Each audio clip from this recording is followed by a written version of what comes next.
கையில்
நந்திக்காவலாம் சாணி நன்றாக இருக்கின்றாயா? நல்லா வர சாணி. நீ இந்த மாதிரி வந்துட்டு எனக்கு என்ன பயம் சாணி? சாணியா? சாமி நாட்டுக்கு நாடு மகா நாடு. ஆமா சாணி. ஏ சாமின்றா பரவாயில்ல.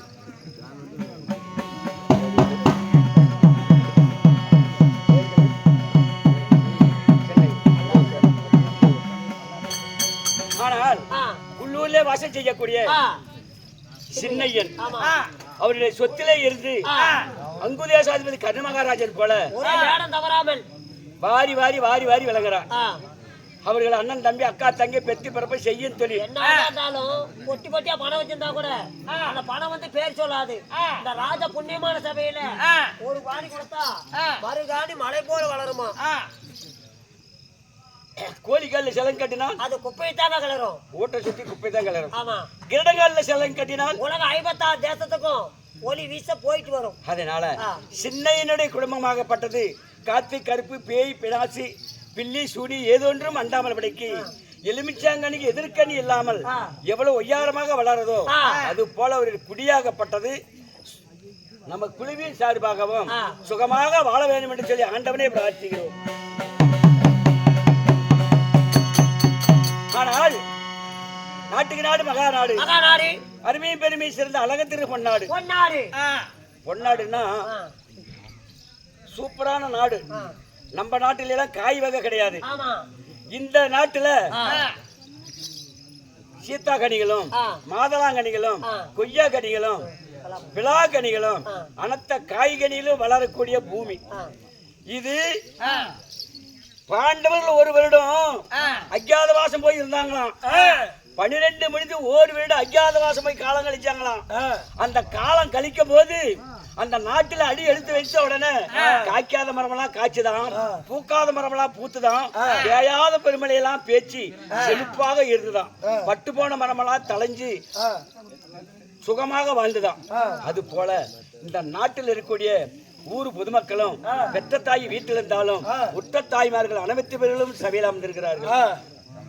மதிப்புக்குரிய தாய்மார்களும் தந்தைமார்களும் அண்ணன்மார்களும் சகோதரி சகோதரிகளும் அனைவற்ற பேர்களும் இந்த ஊரில் இருக்கிற பொதுமக்கள் அனைவற்ற பேர்களும் மாரியம்மனுக்காக பூச்சாட்டி பொங்கல் வைத்து எத்தனையோ வானவேடிகளாம் செய்திருக்கிறார்கள்.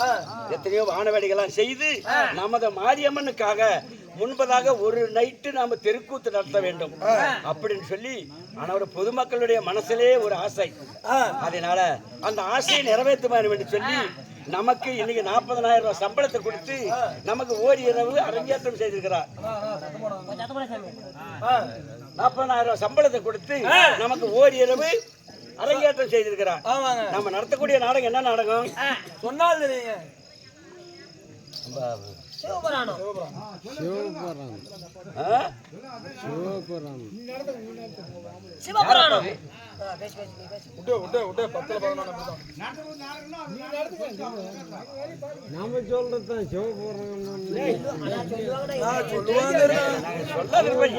சத்தம் பண்ணுங்க. நாங்களாம் ஒரு ஊருக்கா போறோம். இன்னைக்கு ஒரு ஊர்னா நாளைக்கு ஒரு ஊர், நாளைக்கு ஒரு ஊர்னா நாளைக்கு ஒரு ஊர். எத்தனை பேர்த்த நாங்க பாக்குறோம். எங்களை 1000 கண்ணு 10,000 கண்ணு பாக்குது. உங்களை எந்த கண்ணுன்னா பாக்குது. ஆட்டக்காரர் அப்படியெல்லாம் பேசக்கூடாது கண்ணு. நம்ம கையில நம்ம கூட பிறந்தது 5 விரல் சரியா இருக்குதா கண்ணு? ஒருத்த இருக்கு கண்ணு. நாங்க நாடகத்தை நடத்தி தரோம் கண்ணு.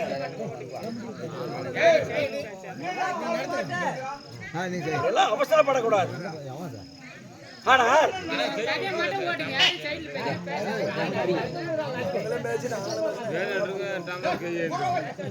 சிவபுராணம் ஒரு பாகமாகப்பட்ட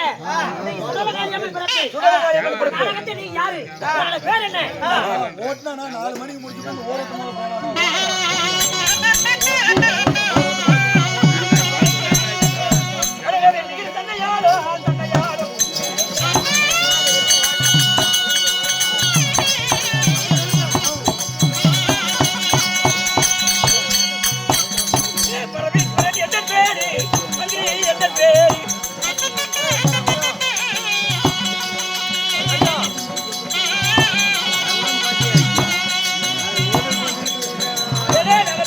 தேவனா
இப்படி சத்தம் போடுறீங்க? நீ பேசாத விடு.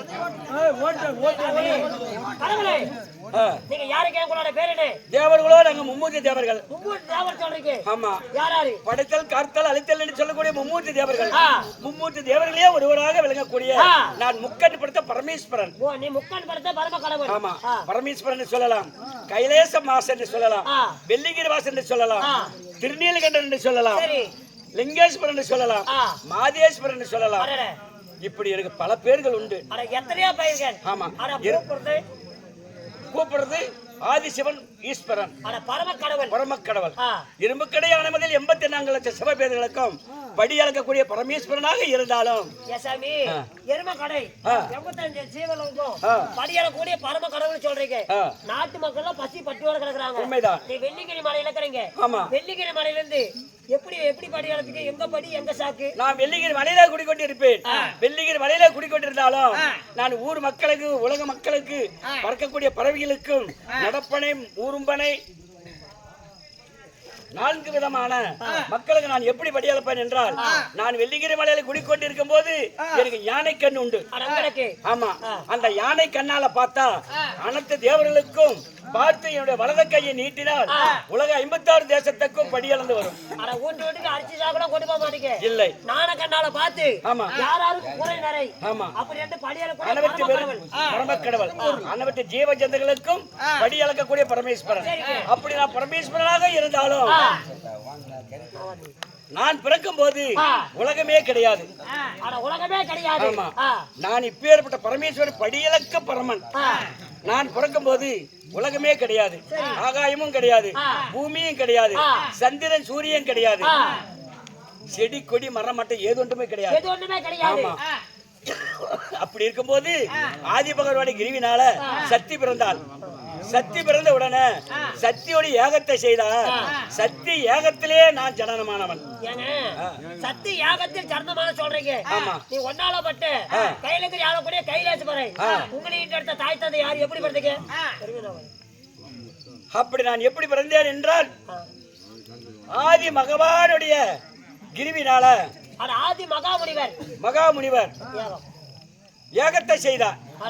உலகத்தை படைக்க வேண்டும் அப்படி என்று சில காலமாக அமர்ந்து யாகத்தை செய்தார். ஆதி மகாமுனிவர் யாகத்தை செய்யும் போது ஏதொன்றுமே பலன் கிடைக்கல. இப்படி முதுகு தேய்ச்சி கொண்டே இருந்தார். ஆதி மகாமுனிவர் முதுகு தேய்ச்சி கொண்டே இருந்த உடனே இத்த பெரிய அழுக்கு தான் வந்தது. ரொம்ப நாளா ஒரு மனித தண்ணி ஊத்தலனா முதுகு தேய்ச்சா அழுக்கு வரும். அந்த அழுக்கு தான் நமக்கு லாபம் அப்படின்ட்டு ஆதி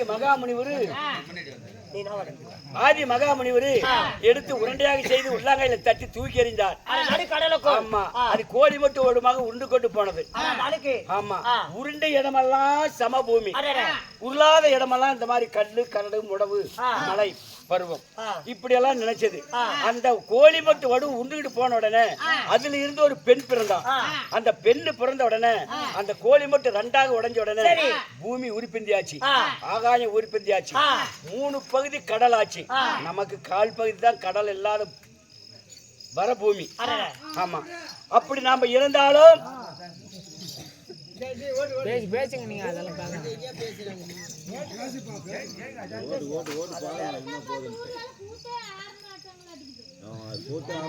அதெல்லாம் 4 பேர் அப்படிதாங்க இருக்கு. அதெல்லாம் பேசக்கூடாது. கதை சொல்றமா இல்லையா?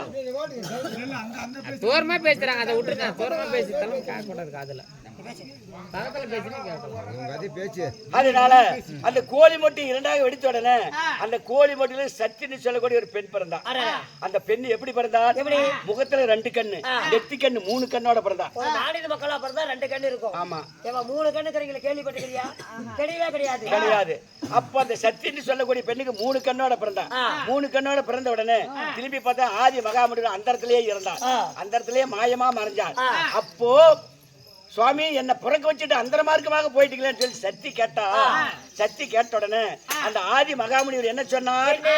நான் இவ்வளவு காலமாக தவம் இருந்தேன், பூமி படைக்கணும், ஆகாயத்தை படைக்கணும் சொல்லி தவம் இருந்தேன். நான் பூமி படிச்சிட்டேன், ஆகாயத்தையும் படிச்சிட்டேன். இனிமேல் உனக்கு மக்கள் வேணும் என்றால் நீயே அகாரா உகாரா ஓங்காரா அப்படி சொல்லக்கூடிய 3 மந்திரத்தை தர்றேன். அகாரா உகாரா ஓங்காரா சொல்லக்கூடிய 3 மந்திரம் தர்றேன்.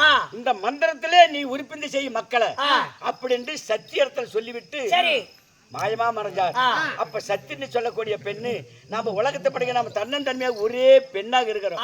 ஒரு பொம்பளை இருந்து என்ன சாதிக்க முடியும்? ஒண்ணுமே இந்த உலகத்துல ஆண் இல்லைன்னா பெண் இல்லை, பெண் இல்ல, பெண் இல்லை என்றால் ஆண் இல்லை, ஆண் இல்ல. அதனால அந்த பெண்ணு தன்னந்தன்மையா என்ன செய்யுதுன்னு சொல்லி அந்த பெண்ணு யாகத்தை செய்தா. அந்த பெண்ணு யாகத்தை செய்த உடனே அந்த யாகத்துல ஒரு பிள்ளை ஒண்ணு பிறந்தது. ஆமா, அந்த பிள்ளை எடுத்து கடமையில உட்காந்து வச்சுட்டா. கடமையில உட்காந்து வச்சுட்டு மறுபடியும் யாகத்தை செய்தா. மறுபடியும் யாகத்தை செய்த உடனே தங்காயின்னு சொல்லி ஒருவர் பிறந்தா. ஆமா, தங்கான்னு சொன்ன உடனே சரி நமக்கு யாரும் துணை இல்ல, அண்ணனா ஏத்துக்கொண்டா. அண்ணனா ஏத்துக்கொண்டா. அது யாரு? ஸ்ரீமந்த நாராயணன். கோபாலகண்ணன். ஆமா, ஸ்ரீமந்த நாராயணன். அதனால அண்ணனா ஏத்துக்கொண்டா. மறு யாகத்தை செய்தா. நான் பெண்ணே என்று சொன்னேன். ஆமா, பெண்ணே என்று சொன்ன உடனே நெத்திக்கண்ண திறந்தா என்ன சுடுவதற்காக அந்த சத்தின்னு சொல்லக்கூடிய பெண்ணு. அப்போ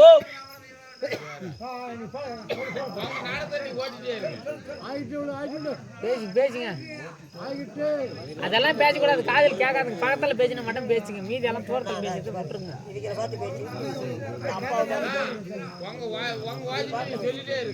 சரி, தூரத்துல கேட்காதுங்க விட்டுருங்க. பக்கத்துல பேசினா மட்டும் சொல்லுங்க, நாங்க பேசிக்கிறோம். சமாஜ் பண்ணாலும் சமாஜ் பண்றேன்னு சொல்றீங்க, கதை பேசினாலும் கதை பேசுறாங்க. இவர் எப்படி பிறந்தாருன்னு சொன்னா தானே தெரியும். வந்தா போறதுதான் தூரத்துல பேசிட்டு வச்சு பேசாத. இப்ப நாங்க இதுல உட்கார்ந்து இருந்தா பேசினா போதும். 100 பேர் யாரையும் பேசுவாங்க, நீ கதை ஓட்டு போ. அதனால செத்துட்டு சொல்லக்கூடிய பெண்ணு, நான் பெண்ணேன்னு சொன்ன உடனே என்னை சுடுவதற்காக கண்ணை திறந்தால் அப்ப ஸ்ரீமந்த நாராயணன் பெண்ணு பிறக்கக்கூடிய பிள்ளைகள் எல்லாம் கண்ணை திறந்து சுட்டா உலகத்துல மக்களே இல்லாத போயிருமே அப்படின்னு சொன்னார். அதனால சரி பெண்ணே நீ சுட வேண்டாம், இவர் பெண்ணேன்னு சொன்னதுக்காக அவரே உன்னை திருமணம் செஞ்சுக்கோ அப்படின்னு சொன்னார். அதனால சத்தின்னு சொல்லக்கூடிய பெண்ணு என்ன திருமணம் செஞ்சுக்கன்னு சொன்னா. வேண்டாம் பெண்ணு, இந்த ஜென்மத்துல நீ தான் என்ன படைச்சிருக்கிற தாயி, நான் உனக்கு மகனாகணும், இந்த ஜென்மத்துல நான் கல்யாணம் பண்ண முடியாது அப்படின்னு சொன்னேன். அதனால அந்த மாயவர் ஸ்ரீமந்த நாராயணன் என்ன சொன்னான்? முதலாக படிச்ச அந்த பிள்ளை யாரமான்னு கேள்வி. இந்த பிள்ளை யாரு அப்படின்னா இந்த பிள்ளை யாரு? உலகத்தில் முதல் கடவுள் பிள்ளையார். அவர் தான் பிள்ளையார். ஆமா, இந்த பிள்ளை யாரு? இந்த பிள்ளை யாரு அப்படின்னு சொல்லிதான் பிள்ளையார் என்று பெயராச்சு.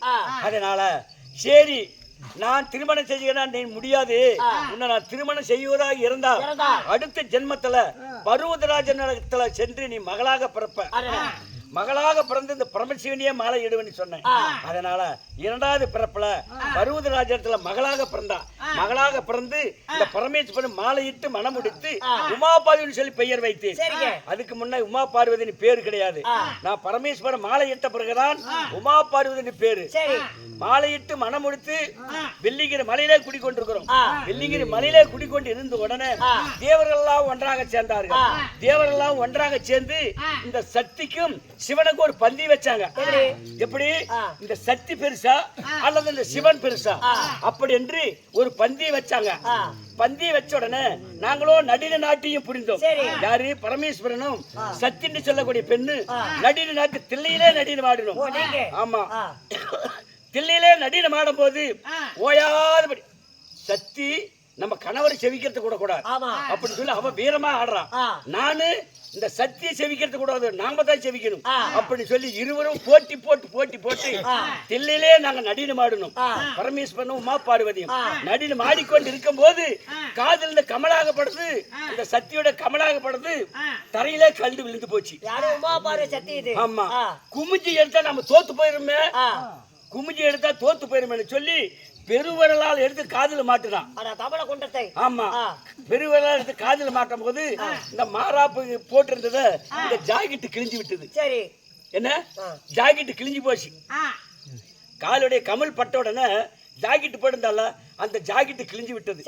அந்த ஜாக்கெட் தைக்கணுமே, நாம போட்டியில ஆடணும். ஆமா. இந்த மாறாப்பு கிழிஞ்சு போய் இப்படியே நம்ம செய்ய முடியும் அப்படின்னு சொல்லி அந்த ஜாக்கெட்டை கொண்டு தைக்கிறதுக்கு டெய்லர் கிட்ட கொடுத்தா, இத தை அப்படின்னா, இத தை அப்படின்னு சொன்னா, தைன்னு சொன்னதுனால தான் தை மாசம்னு பேராச்சு. ஆனா மாசத்துல 12. ஆமா வருஷத்துல 12 மாசம். ஆமா, இத தை அப்படின்னு சொல்லி கொடுத்தா, அதனாலதான் தை மாசம்னு பேராச்சு. ஆனா உமாபார சக்தியோட ஜாக்கெட் கிழிஞ்சா இந்த டெய்லர் கூட தைக்க சொன்னா. ஆமா, அதான் தை மாசம். தை மாதம். அப்ப அந்த டெய்லர் கையில வாங்கி என்னமா பூரா எல்லாம் துணி பூரா கசகசன்னு மாச்சி போச்சுன்னா, அப்ப இது வந்து மாசி மாதம். மாசி போனாலும் மாசி மாதம். ஆமா, இதுதான் மாசி மாதம் அப்படின்னு பேர் வைத்தாங்க. சரி, நான் தைச்சா இதுக்கு பங்கு, அதனாலதான் பங்கினி மாசம் பேரு. இது எனக்கு பங்கு வேணுமே அப்படின்னா பங்கினி மாசம் பெயர் உண்டாச்சு. அப்போ இது தைக்கணுமே. இந்த டெய்லர் எங்க இருக்கிறார்? சித்திர மண்டலத்தில் இருக்கிறார். அப்ப இன்னைக்கு சித்திர மாசம். சித்திர மாசம். ஆமா, சித்திர மாசம். சரி, தைச்ச வை காசு அப்படின்னா டேபிள் மேல கை வெய் காசுன்னா, அதனால்தான் வை காசுனால்தான் வையாச்சின்னு பேராச்சு. வையாச்சின்னு பேராச்சு. இது எதுல தெப்பேன்? ஆணியில தெப்பேன். இது ஆவணி மாசம். ஆவணி மாசம். இது எப்படி கிழிஞ்சது? ஆடி பாடி கிழிஞ்சது. அதனாலதான் ஆடி ஆவணின்னு பேர் வந்தது. இது எப்படி கிழிஞ்சது? புரண்டு போனது. புரண்டு ஆட்டம் ஆடணும், அதனால கிழிஞ்சது. அப்ப புரண்டு ஆடுனால புரட்டாசி மாதம். புரட்டாசி மாசம்னு பேராச்சு. அப்போ டெய்லர் கிட்ட கொண்டு கொடுத்த உடனே டெய்லரு, ஐயோ எனக்கு பசி, அவனுக்கு பசியாகி விட்டது, ஐயோ எனக்கு பசி அப்படின்னு சொன்ன உடனே அதுதான ஐப்பசி மாசம்னு பேராச்சு. ஐப்பசி மாசம்னு பேராச்சு. சரி, நான் தைச்சாச்சு. இதுக்கு காசு கார்த்திகை மாசம். கார்த்திகை மாசம். ஆமா, இப்படி சொல்லக்கூடிய 12 மாதம் எங்களாலதான் உற்பத்தி ஆச்சு. எப்படி? 12 மாசம். தை மாசி பங்கினி சித்திரை வையாசி ஆணி ஆடி ஆவணின்னு சொல்லக்கூடிய 12 மாதமும் சக்தியுடைய சிவனுடைய தில்லையில நடினம் ஆடும் போது அந்த ஜாக்கெட்டு கழிச்சதுனாலதான் 12 மாசம் உற்பத்தி ஆச்சு. 12 மாசம் உற்பத்தி ஆச்சு. தேவரெல்லாம் ஒன்றாக கூடியிருந்தாங்க. ஆனா 2 பேருக்கு ஒண்ணுக்கு வந்துருச்சு. எப்படி? 2 பேருக்கு ஒண்ணுக்கு வந்துருச்சு. எந்திரிச்சு போனாங்க. நாய் முன்னாடி ஓடிச்சு. நாய் இரு, நாய் இரு. பின்னாடி போனீங்க, 2 பேரும் ஒண்ணுக்கு போனீங்க. நாய் முன்னாடி ஓடிச்சு. நாய் இரு. இன்னைக்கு ஞாயிற்றுக்கிழமை, அதனாலதான் ஞாயிற்றுக்கிழமை. நாய் இரு அப்படின்னா ஞாயிற்றுக்கிழமை. ஆமா, அந்த நாய் மடிஞ்சு உப்பி போய் கிடந்தது. அப்ப பின்னாடி போனவன் என்ன சொன்னா, இத திங்கலாமா அப்படின்னா, இதுக்குதான் திங்கக்கிழமைன்னு பேரு. திங்கக்கிழமை. ஆமா, இந்த ரத்தம் பூரா செவ்வாயா போய் தெவஞ்சு விட்டது. ரத்தத்தை பாரு செவ்வாயா இருக்குது. அன்னைக்கு செவ்வாய்க்கிழமை. செவ்வாய்க்கிழமை. ஆமா, இன்னும் 2 பேர் போனீங்க. இது புதைக்கலாமா அண்ணா, இதுதான் புதன்கிழமை. இத வேவிக்கலாமா அண்ணா, இதான் வியாழக்கிழமை. எலும்பெல்லாம் பாரு பூரா வெள்ளியில கண்ணை கூச்சுது. ஓ, இன்னைக்கு வெள்ளிக்கிழமை. சனியும் ஓ, இன்னைக்கு சனிக்கிழமை. இப்படி சொல்லக்கூடிய 7 நாள் உண்டாச்சு. திங்கள் செவ்வாய் புதன் வியாழன் வெள்ளி சனி ஞாயிறு. இந்த நாயினாலதான் 7 கிழமையும் உண்டாச்சு. 7 நாள் உண்டாச்சு. அவளுடைய மாரப்ப கிழிஞ்சதுனாலதான் 12 மாசம் உற்பத்தி ஆச்சு. நாங்க தில்லையில நடினம் ஆடும் போது, தில்லையில நாடு சர்வசாதாரண கிடையாது. பரமேஸ்வரனும் சத்தியம் போட்டி விளையாடி கொண்டிருந்தோம். அப்படி விளையாடின உடனே நாங்க திருமணம் முடித்து நாங்க இருவரும் வெள்ளிங்கிரி மலையிலே பஞ்சனையிலே இருந்தோம். பஞ்சனையில இருந்து 2 மக்களை பெற்றெடுத்தோம். யாரு? யானை முகத்தோட ஒருவன், அழகாக ஒருவன். சரி, யானை முகத்தோடு இருப்பவன் யாரு? விநாயக பெருமாள் என்னுடைய மகன், மூத்த மகன். அழகாக இருப்பவன் பழனி மலையிலே குடிக்கொண்டிருக்கிறான். தமிழ் கடவுள் முருகப்பெருமாள். ஆமா, அதனால இப்படி மக்களை பெற்றெடுத்து நான் உலக மக்களுக்கு அனைத்து பேர்களுக்கும் நான் படியளந்து பசி தீக்கக்கூடிய வேலை எனக்கு. ஆமா, அப்படி நான் படியலுக்கு போகணும். அப்படி நான் படியலுக்கு போவதாக இருந்தால் என்னுடைய மனைவி மாலையிட்டு மனமுடித்த உமா பார்வதி அந்த படத்துல இருக்கின்றான். அவளை அழைத்து ஒரு வார்த்தை சொல்லிவிட்டு நான் படியலுக்கு போகணும். நான் அழைத்தாக உமா பார்வதி கூட்டிட்டு வா. மகாஜனங்களே, ஒன்னாலப்பட்ட கைலகுரி ஆளக்கூடிய கைலாசு போறேன். மணிவழகப்பட்ட உமா பார்வதி சக்தி அழைக்க உமா பார்வதி சக்தி